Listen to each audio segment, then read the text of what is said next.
টাকা কেজি ইলিশ। ইলিশ ভাই, ইলিশ খাবি? দীঘায় ইলিশ খাচ্ছি, পয়সা না থাকলেও বাকি করে খাওয়ালো কামড়া, বুঝলি তো। এখন কিনে নিয়েছি 1000 টাকা কেজি এই দোকানটায়। দেখা হয় 1000, ওটা 1400-1200 আর ওটা 800। তো আমরা 1000 টাকা কেজি নিয়েছি, এটা 680 টাকা পড়লো ভাই। একদম 680 গ্রাম, 680 টাকা। তো চলো এখন কাটতে দেবো। 1000 টাকার ইলিশ কাটিং হচ্ছে এখন। এবার কত নেবা কাটতে? আমরা দাঁড়িয়ে দাঁড়িয়ে দেখছি। এটা ফ্রি। কি বলবো, 20 টাকা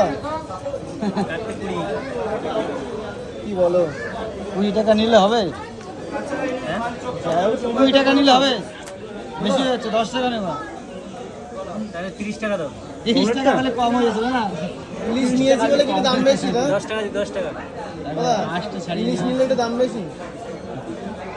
আমরা এমনিতেই করি। 8টা ছাড়িয়ে নিচ্ছে টাকা দিয়ে। এমনিতে তাদের কাছ থেকে বাকি নিয়ে আসলাম ইলিশটা।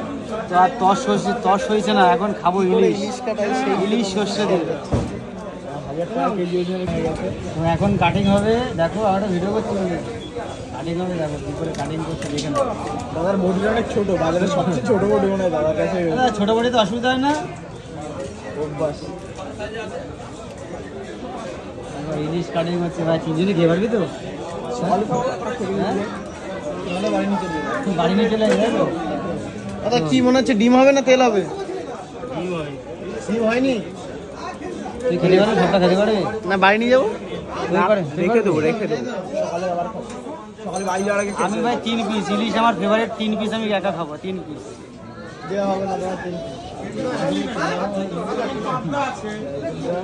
ইলিশটা কিন্তু স্টাইল করে কাটা হচ্ছে ভাই, তাই না? ওহো, ভি কাটিং ইলিশ।